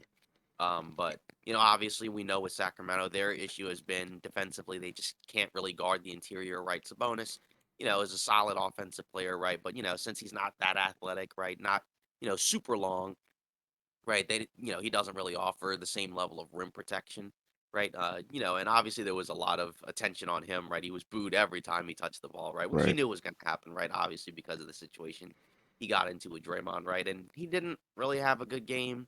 It says 15 points, 16 rebounds, but it felt kind of empty. Um, right, especially given the fact that he also had 6 turnovers. Didn't really look for his shot, right? I thought Golden State did a really good job of defending him. De'Aaron Fox, 26 points, 9 rebounds, 9 assists, right? But 9 for 22, 3 for 9 from three. I think just defensively, you saw a much better version of Golden State, right? Most of the other guys for Sacramento also didn't really do much of anything. Malik Monk Right. finally kind of came down to earth. Um, Kevin Herter, right, didn't really do a whole lot, right? Keegan Murray has pretty much been, invisible the whole series. But again, you kind of expect that, unfortunately, as a rookie, kind of a tall task to go against the defending champs. Kevon Looney, right, only 4 points, but 20 rebounds and 9 assists, right? His defense on Sabonis was huge, right? Hmm. Wiggins, Klay Thompson and Jordan Poole, not really great games, but again, pretty much this game was asking for like a Stephen Curry takeover game, and you got it, right? We know they're great at home. Even without Draymond, even without a lot of key guys over the course of the season, right? They're 33-8 at home, I believe. So, Yeah. just in general, pretty good bounce back performance. Got to replicate it in game four. But what do you think of their game three? Because Um. I pretty much saw this coming, but Yeah. you just never know. I didn't think the Warriors were going to win this one, to be honest. And I mean, we watched this game together, so you know how I was talking about them. Um. But this is exactly what you want to see from the Warriors because this is our pick. Well, we picked this team to beat Sacramento, so we think that the Warriors will beat Sacramento. So this is what we want to see from them. We want to see Steph take over, and we want to see them pick this team apart because their defense is not good. That's been established, I think, in the regular season, and we've said it multiple times. But regarding the Kings, this is definitely not what you want to see. You want to see, you know, you want to see Malik Monk be consistent. You want to see Sabonis not get hammered, but it is what it is. But I think this is something to worry about if you're a Kings fan because the Warriors are prone to do this at home only, but when they're on the road, I don't know, it's a different squad. Like I saw somebody in the Instagram comments yesterday. He was like, they're like the bad news Bears away, but at home they're like the Justice League, and it's like, yeah, pretty much, because at home they're one of the best teams in the NBA, but away they're probably one of the One of the worst. worst. Yeah, Exactly. So I don't know what's going on with that. That's probably my only concern, regarding our pick. But for this game, I was impressed with the Warriors. And they put the Kings on notice and reminded them who the heck they're playing. And I think Kings fans are probably a little bit worried, especially that considering that the next game is, in the Warriors' home arena. So, this is Draymond will definitely be back. yeah, Draymond will be back. So this is definitely a series to watch. And it's getting hyped. I'm really enjoying it so far. Yeah, pretty much the belief for Golden State to win this series is even though they're bad on the road, you just need to win one. Hmm. But you have to win every home game, right? So and they're like you said, they're one of the best home teams in the league. So I mean, I think they can win all three. If it gets to that point. Can they steal one in Sacramento? Right, they're gonna have to in order to win the series because they Yeah. don't have home court. So if they can do that, right, then they got a chance, right? But obviously, it's never great to fall down, 0-2 in a series, right? Because you got to win 4 or 5 in order to win. So it's not going to be easy, but I think that they can still do it. Yeah. Especially given the adjustments that they made. Even though Gary Payton was out as well, right, due to an illness, you still got a lot of contributions from other guys. I kind of like I kind of thought that Steve Kerr did a really good job of, just kind of just experimenting and trying out different guys. He put For Moses sure. Moody in there. He did a great job. DiVincenzo gave them good minutes. Right in 27 minutes off the bench, right? Eight assists, 7 rebounds, 4 steals. Um, to go along with 6 points. So really well balanced game. Kaminga gave them some decent fourth quarter minutes. Hmm. So just overall, just a solid performance. But they got to do this again. Yeah. They got to keep it up. Exactly. So moving on into the Suns Clippers game, it was kind of annoying how both of these games were kind of going on at the same time. Yeah. And the Suns Clipper game was on NBA TV. So obviously there are some people, not me, but there are some people, right, that can't necessarily always look at NBA TV because it's usually part of a cable package. That's me. So I didn't see this game. FYI. so I was able to check it out, and I'm not gonna lie. Obviously the Suns, won the game, right? 129 to 124. But even though they won, it was kind of alarming in a way that even despite not having Paul George and Kawhi Leonard, that the Clippers were able to make it a game. Yeah. And that it was a back and forth game, and they even closed the game with a really tiny lineup where they had basically Terrence Mann as the center, and they were able to make a run offensively. The issue just was that they weren't able to, battle on the boards, which obviously makes sense if you're, not going to have a center out there against a team, that does have Durant and DeAndre Ayton. Right. But, so pretty gutsy performance by the Clippers. But, obviously, like we always do, we always got to talk about the winning team first, right? So Kevin Durant, right, 28 points, 6 rebounds, 5 assists, 2 steals, pretty solid game. But obviously, the star of this game was Devin Booker, Yeah. 45 points, 6 rebounds, 3 assists, 3 steals, 2 blocks. His defense has been really good, I think, overall in the series, which is something that you kind of need. Hmm. And it especially makes sense. We kind of talked about it when they first made this trade that, it kind of slides a lot of guys on this team into, roles that I think they're going to be a lot better at, right? So Right. Devin Booker, you can't double team him necessarily anymore, Hmm. because you have Kevin Durant out there, right? So he can go one on one against a lot of guys, right? And a team like the Clippers, right, that has the two bigs with Zubac and Plumlee, it's really hard for those guys to guard him in drop coverage. Yeah. Um, so just in general, like, really good performance from those two guys. Chris Paul still not really getting it done, right? But they didn't need it today. Yeah. Right, DeAndre Ayton chipped in with a double double, 12 points, 11 rebounds. Right, Torrey Craig has been really good for them as the starter. I think when Yeah. they first made the trade, that was kind of a guy that I thought would be inserted into the starting lineup over Josh Okogie, mainly just because of the size. Um, Josh Okogie, was pretty good for the Suns in the regular season. But I just think like in general, next to Kevin Durant, Chris Paul, Devin Booker, right? I think you just need another wing that's a little bit bigger than a Kogi, even though he's a good athlete, and Torrey Craig has really done that so far. I don't know if he can keep it up, right? But Right. obviously, if he continues to do that, he's going to be pretty valuable for them. Just because he can, help out as a guy that you can't necessarily leave alone from three. And then for the Clippers, right? Um, you got a terrific performance from Westbrook and Norman Powell. Norman Powell had a career high, I think, 42 points, Yeah. 5 rebounds, 3 assists, 7 of 12 from three, 15 of 23 from the field. Russell Westbrook, 30 points, 12 assists, 8 rebounds. Jeez. Just looking incredibly, revitalized for the Hmm. Clippers. That fit, which we talked about, that we thought was going to be kind of a concern. He's been great for them. I mean, he pretty much has looked like, kind of the Westbrook of old, in a sense. Obviously, he's been hot from three this series, so that's kind of something to look out for, as the series continues to go on. But Right. he's been great for them. Bones Highland off the bench chipped in with 20. Terrence Mann, with 10. But obviously this was going to be a tough game for the Clippers to win. Obviously being kind of surprisingly shorthanded, right? It wasn't like and there was any hint that Kawhi was going to miss Game 3, and then he does. And obviously that's the concern with this Clippers team is how much can you rely on Kawhi and Paul George. But I don't know. I'm just kind of surprised that the game was as close as it was because I just don't feel like the Clippers should have been in this game without their two best players. But again, credit to Phoenix for getting the win, but I don't know. It's just they still have to play their guys 40 plus minutes a game. Yeah. The defense just doesn't necessarily feel like it's consistent. I don't know. I mean, again, in the Western Conference, there's no, you know, preeminent dominant team, but this Phoenix team does feel like it's a little bit more vulnerable than we thought going into the series. But again, you still got to get the win any way you can. Right now, they're up 2-1.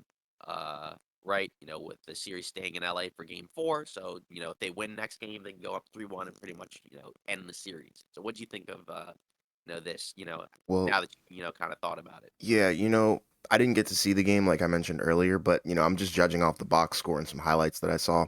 And this is my pick to come out of the West, in Phoenix. This is very concerning. Their defense is not what I thought it was, to be honest. And if the Clippers are able to put up 124 without Kawhi and Paul George, I think that's very concerning, like you said before. Um, but yeah, it seems like defense is hurting this team, and once again, Chris Paul. I think, if he's not putting up around like 15, I think that's probably going to hurt them. I'm not asking him for 20. I know he's up in age and, he tends to burn out in the playoffs anyway. So I'm not asking too much of him, but, I'd like to see him put up around 15. And I'd kind of want to see a little bit more from Durant, if I'm being honest.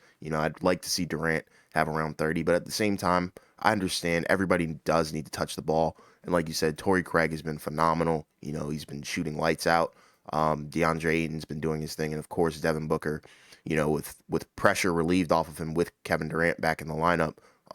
It's a good team offensively. It's just defensively, it seems like they kind of are lacking in some fields. But shout out to Westbrook. I understand there's been a lot of hate towards him, but it's great to see him kind of back into that form that we kind of remember, growing up. And then also shout out to Norman Powell. Obviously, like you said, he dropped 42. But like I said, I can't really say too much because I'm looking at the box score. But um, it should be interesting. I think this series is going to be pretty wild. I'm not sure what the timetable is for Kawhi. If you know, do you know? Yeah, I mean, they hope that he's back for Game 4, but he's day to Okay. day. So, Yeah. that's just the tough part because if he's, even if he comes back and he's not necessarily 100%, it's going to be really tough for them to win. They're already without Paul George. We know he's Yeah. not going to be back. So, I don't know. I think it's going to be really tough for the Clippers to win this series, Right. unless you just get some insane performances from a lot of guys. I mean, they have depth, but, I just think against this Phoenix team, I just think that starting five is just really good. So I don't know how the Clippers win. I mean, I think they can still win another game. Obviously, again, they were very close to winning this game, Mm-hmm. despite not having, their two best players. But, still it's tough, right? Because again, when you're shorthanded, there's not a whole lot you can really do. Yeah. All you can really do is just hope that you can get better performances out of the guys. But just in general, I don't know what they do with their bigs because again, they have been a real problem for in terms of guarding Booker because it's just the drop coverage. I mean, he's such a great pull-up jump shooter, right? And again, going one-on-one against those guys, they just can't stop him. And that was again, kind of like when I talked about the sliding in roles. I wouldn't be surprised if Devin Booker, leads the team in scoring. You know, Okay. not even anything negative with Durant, but Mm-hmm. just like it doesn't really feel like I don't feel like Durant has to have like 35 a No. night in order for this team to win. Just in general, just the fact that Booker can kind of do what he does.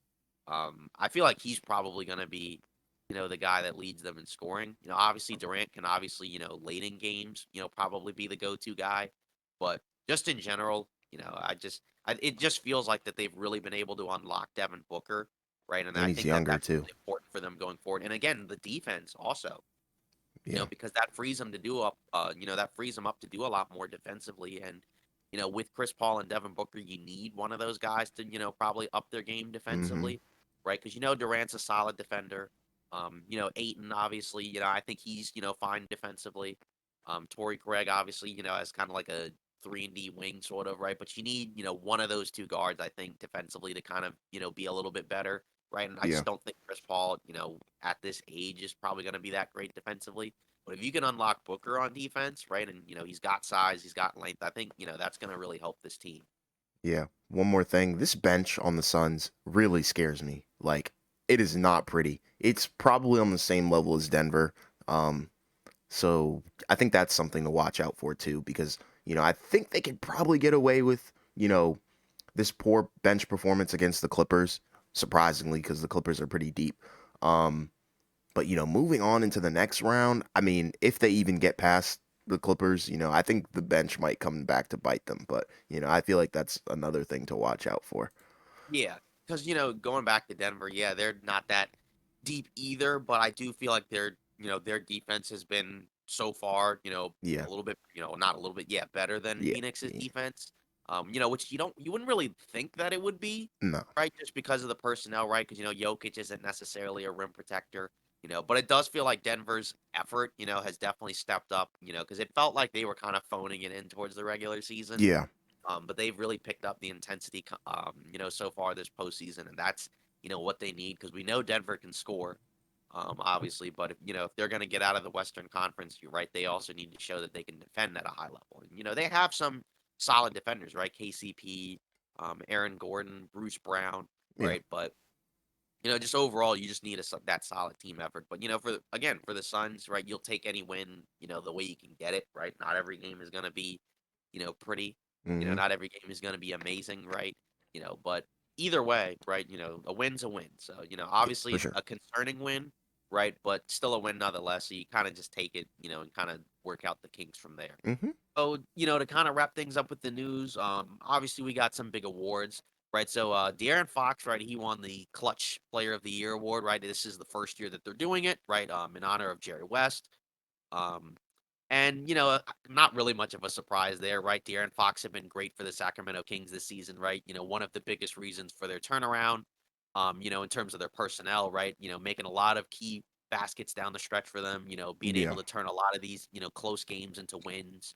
So I think this one is pretty much a no-brainer. You had other guys, right? I think like DeMar DeRozan, who was also like a finalist for the award, and a couple other guys. But I think the De'Aaron Fox one is a no-brainer, right? I mean, they have a winning record, and he's a big part of why they have that winning record. So I think this one was easy. yeah. Big time players make big time shots. Simple as that Mm. for me. And I think he's just on another level. And like you said, you have to factor in the record. DeRozan's team not in the playoffs, and then you've obviously got the Kings, and they're in the playoffs, playing as we speak. So, yeah, it's very interesting and well deserved award, especially for a Yep. first time winner. Really cool. Then moving on, Defensive Player of the Year award, right, in honor of Akeem Olajuwon. We got Jaren Jackson Jr. This was, my pick for Defensive Player of the Year. Hmm. Obviously a somewhat controversial pick for some people, obviously, given, his issues in the regular season in terms of Yeah, being able to play high level of minutes. But just in general, Memphis is one of the best defensive teams, and I think he's been, the biggest reason for that. So, for me, I think this is, kind of the guy to pick. Obviously, you had some other great candidates, right? Brooke Lopez, was another good one. But, as we kind of saw, right, without Giannis, I think his defense isn't quite as effective. yeah, Whereas Jaren Jackson Jr., right, he I think is more versatile of a defender than Brooke Lopez, even though you don't want him necessarily switching on to guards, right? But I still think he can impact the game defensively in ways a little more than Brooke Lopez can. So yeah, I think this was, the right guy to pick. yeah. I think this is the right pick. Before when we did our picks, I had Giannis, but looking back on it, I definitely can understand why someone would want, or why Jaren Jackson Jr. won the award. He's just a force. He's a rim protector. That's more so of his job than Giannis's. Giannis is more. I think his game is more all around. If you know what I'm trying to say. So Yeah. I get that. I get that. It's very well deserved award. He's a close second, but like I said, my only gripe was the foul trouble and the minutes. But you know, Yeah. nonetheless, his effect is crazy. So well Yeah. deserved. And you can see in the playoffs so far, he's done a great job Yeah, it's defensively. crazy. Yeah. Yeah. Moving on, six man of the year, right, in honor of John Havlicek, Mm-hmm. Hondo, Malcolm Brogdon, Yeah. right, wins six man of the year. This one, even though it was kind of funny because he was my pick for six man of the year, Mm-hmm. but I honestly didn't really think he was gonna win it. I thought they might give it to Emmanuel quickly, Okay. because he did a really good job of keeping the Knicks, Of alive down yeah. the stretch of games. He did start some games, but Right. it felt like there was a lot, trending towards him. Obviously you also had some other good candidates, right? Bobby Portis, I thought did a decent job this year. He wouldn't have been one of my finalists for sixth man of the year necessarily. I think there were a couple other better guys, right? I think Malik Monk could have been a candidate. Mm-hmm. But just in general, right? Brogdon was my pick, right? I mean, obviously the Celtics, were one of the best teams in the league. His play off the bench was, one of the keys to as to why they played really well. Yeah. So I don't really have any complaints with this one. And I mean, he was my pick, so I can't really complain anyways. Yeah. It was a great. I think this is a well-deserved award. He's very solid. Um, at one point, I did have Poole as my sixth man of the year, but I think he just started way too many games to be even considered. So, if it wasn't Brogdon, or if it wasn't going to be Poole, then it would have been Brogdon for me. So, I think that's a great pick. I don't really think you can complain because his impact is so great off the bench. So, no complaints. Yeah. And then coach of the year, Mike Brown, right? Yep. Actually, I believe the first unanimous coach of the year, right? I think this one was a no-brainer. Both of us picked him for coach of the year, right? Yeah. Obviously, you are the head coach. You lead the Sacramento Kings to, 48 wins, third in the West, right? The first time they've made the playoffs in almost 20 years. Yep. I don't think you could ask for, another candidate, who could win this. And it's kind of interesting because, in the past, I didn't really always think he was that great of a coach. He had been a head coach in previous stops, but I never thought he really ever did a great job. He coached Cleveland during LeBron's first stint, first time in there, Mm-hmm. and they had some pretty good years, but I never thought he was that great. He coached the Lakers at one point. Didn't really do a great job Yeah. there. But he was fired pretty early. I think they were like 1-4 or something like that, right? They didn't, you don't usually fire coaches that early into No. the season. He also went back to coach Cleveland, but that was after LeBron had left, right? And they had all the young guys, right? And they weren't very good. Right, and some other stops, as well. But just in general, he's done a great job with the Kings. His energy, his commitment, and his belief in these guys. These guys seem like they love playing for him. It's really cool to see. And he's done some great work, in the first round against Golden State. But Yeah. obviously this is a regular season award. So just in general, hats off to him because he's done a great job turning this team around. Yeah. They've looked great, and that's he's a part of that. He's a huge factor in why they look so good. Because it's his mind out there, so their gameplay is a reflection of his mind and also the skill of the players on their roster. So I'm happy for him, and that's crazy that it's the first unanimous one. That's great, especially Yeah, considering, like you said, his history. And before I wasn't really big into the whole coaching um, realm, so I didn't really know a whole lot about him. Like you said, I thought his career was a little bit more mediocre, you could say. But yeah. this is a good sign. So I think he'll probably be around for a while. I think this is great. Yeah, this is And great. I think in fairness, coaches similar to players can improve. Yeah, for And I sure. do think his schemes, I do think overall his schemes have improved. Obviously, they're one of the best offensive teams in the league, right? And, he had always been more of a defensive minded coach. So it was kind of interesting to see that, during the regular season, they were, one of the worst defensive teams and one of the better offensive teams when his specialty is defense. But, again, regardless, like I mentioned, coaches can get better just like players. And he's definitely, done a great job at, getting these guys to buy in and play hard for him and just in general, right? Hats off to him, for a great year. Yeah. And then to wrap it up, your Wizards, Oh, um, you joy. know, yeah, exactly. So the other day, Tommy Shepard, right, as you mentioned, Ernie Grunfeld Jr., Yeah, right, that's his as you call nickname him. among our So wizards. the Wizards have fired him. They've let him go. He is no longer the GM for the Washington Wizards. Pretty much the cited reason, I guess, was the fact that they missed the playoffs. How are you feeling about this? Because it seems like you've had, a lot of issues with him, during his stint here, but now you're free from him. Yeah, he's not on my good side at all because, he comes from that Ernie Grunfeld Jr. or Ernie Grunfeld era, excuse me. But, I'm happy to bid Ernie Grunfeld Jr., a happy farewell. I wish him well wherever he goes next. But Do you I'm, huh? do you wish him well? No, not really. I'm lying. But yes, I do. But in all honesty, I just don't know what's next for us. Hopefully we get a guy who knows what they're actually doing, who knows some basketball and stays away from the Lakers. They've done enough damage to us. We really want Hachimura back. So if you could somehow make that happen for me, just let me know. Um, Nah, we're good. I mean, okay. we're good. You can keep Kendrick Nunn. I'd rather not. But anyways, with this firing, I think this is good. This this shows me that the organization is willing to change. Um, I'm not talking about ownership here, but we're talking about management, and that's sometimes what you need. You sometimes need a fresh start. And considering what the direction that the Wizards want to go in, which I have no clue, I can only speculate. Um, it seems like they want to win, but you can't win with this kind of roster. So it's time for some movement, and I think this is a great move because all things considered, there's some guys on our team that have their priorities a little bit mixed up. And it's not a good look because you can tell when they're on the court that they're just playing for themselves, and it doesn't look good. It's not winning basketball. So I'm hoping that there's going to be some huge roster changes. And some guys are going to get paid, some guys aren't. And that's the unfortunate reality. But if it benefits the Wizards, I'm in for it, and I think this is a great move for us. Yeah, that's the interesting thing because they were, they finished the season 35 and 47. They started the Hmm. season off, on a solid note. Yes. Did have a number of injuries over the Hmm. course of the season, right? As you mentioned, Beal missed a lot of time, Kuz missed a lot of time down the stretch. But there were times where they looked like a solid team. But Yeah. it like you mentioned, it will be interesting to see, how they kind of, rebuild, as they seem like they want to compete. I just don't necessarily know what the ceiling is for this roster. Because you don't have, It's I not mean, you high. have, obviously Beal's pretty good, and Porzingis has obviously had a really good season. Obviously, you got questions about both of them from a health standpoint. Yeah. But I think that there is talent there. It's just kind of, can you continue to, stockpile some more talent, right? I mean, because again, you have other guys, right? I think Denny Avdia has improved and he Yes. seems, like he's a solid player. Yeah. Right. Kuzma seems like he's been, pretty solid overall.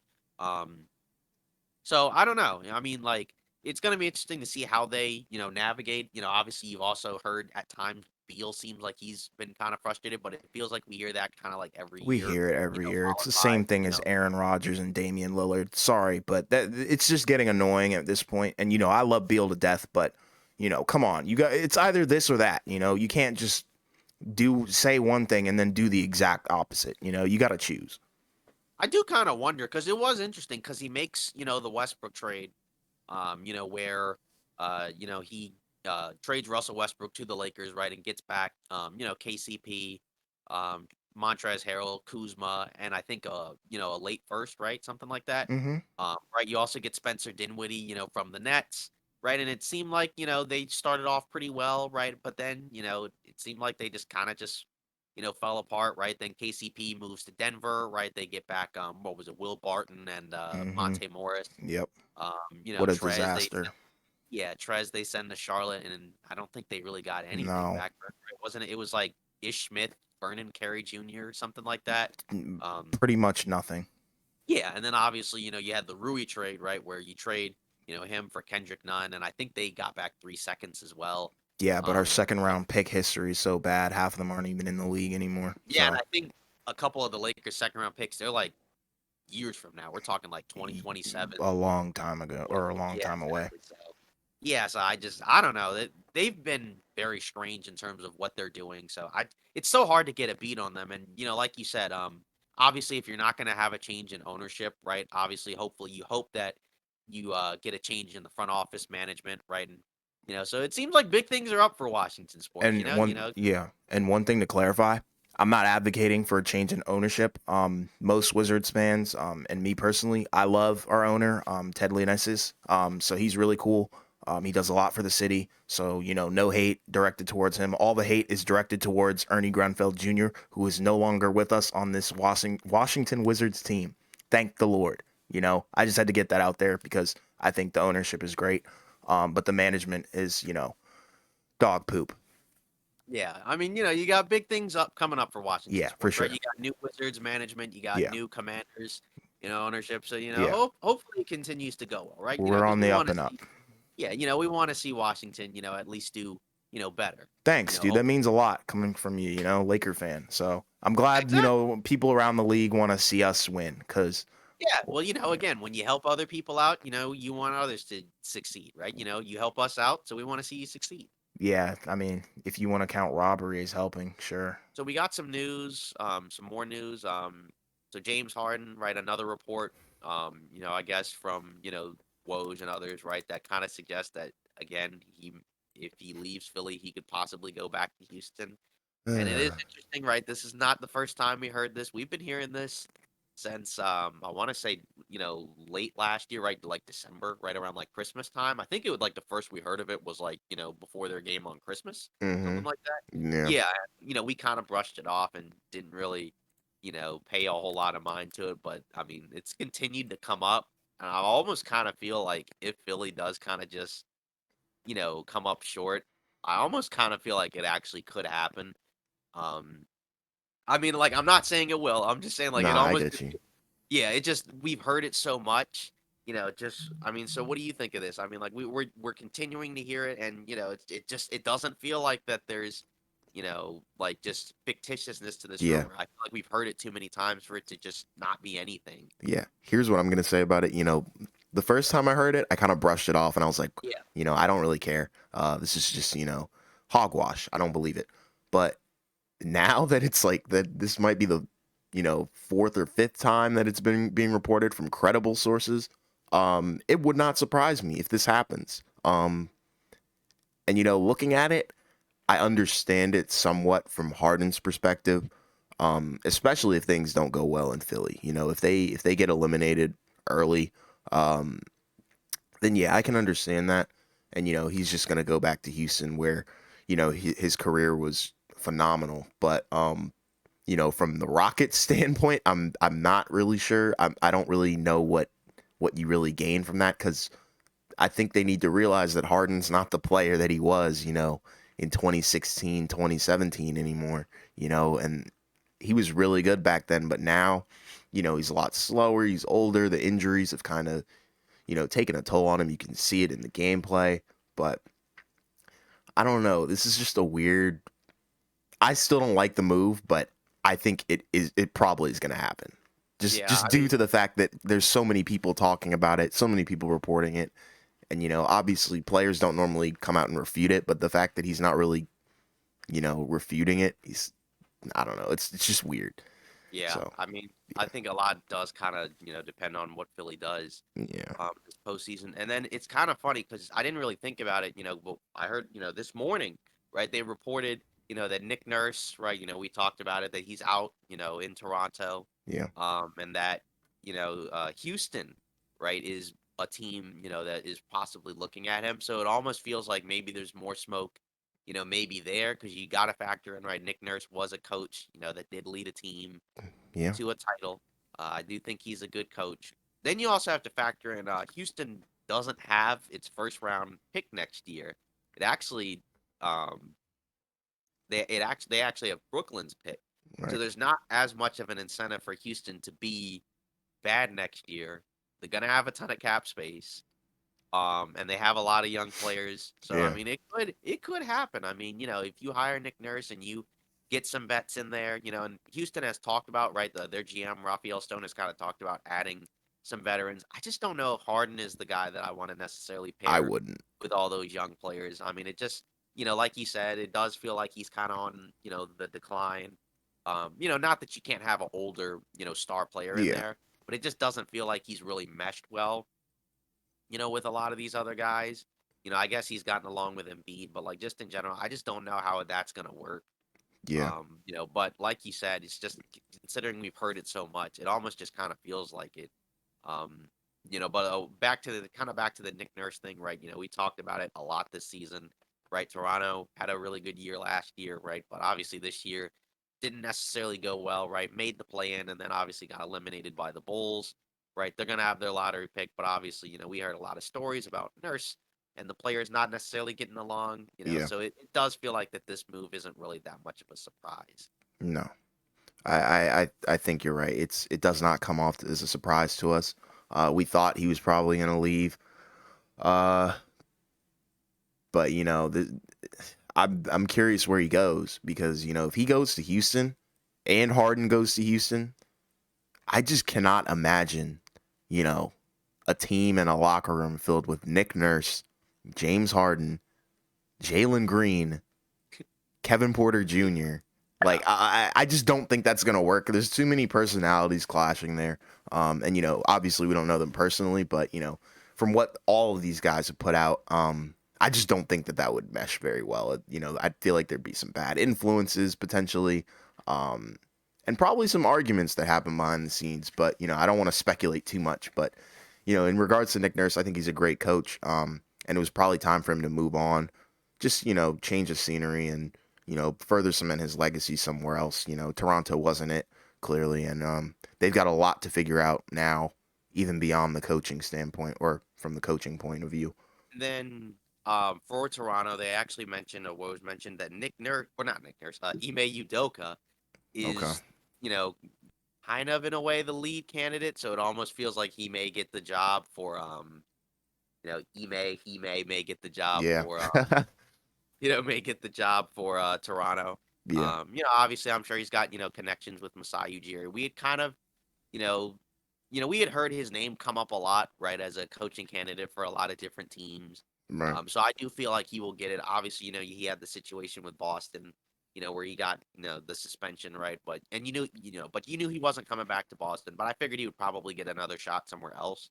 Toronto seems like it's probably the destination for him, and I feel like that's probably the right decision. Yeah. Like I just don't know. I don't know. I don't really like the idea of taking the Houston job. Obviously you're not going to turn down a head coaching position normally, but I feel like the Toronto one is probably the best one. And, it feels like they got pretty stable leadership over there.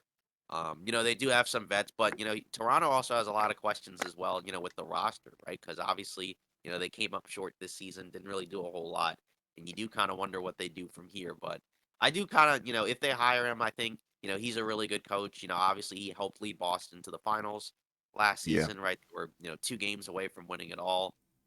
So I think that's again, if you want a new voice in the locker room, we'll see what he does, right? Because obviously, it didn't necessarily work out in Boston, right, in terms of the leadership, right? But just in general, I think he's, shown that he's a really good coach. So I think he should be able to do some good things in Toronto. Yeah. Me too. Yeah. All right. Well, so I suppose that ends our episode of Off Ball Takes. Again, it was a long one. Filled with a lot of discussion, right? Obviously, we had to cover a lot of playoff games, and a lot of just news going around the NBA. So hopefully you were able to stick around for all of it. Again, don't forget to like, comment, and subscribe. So thanks for all the support, and we'll see you next week.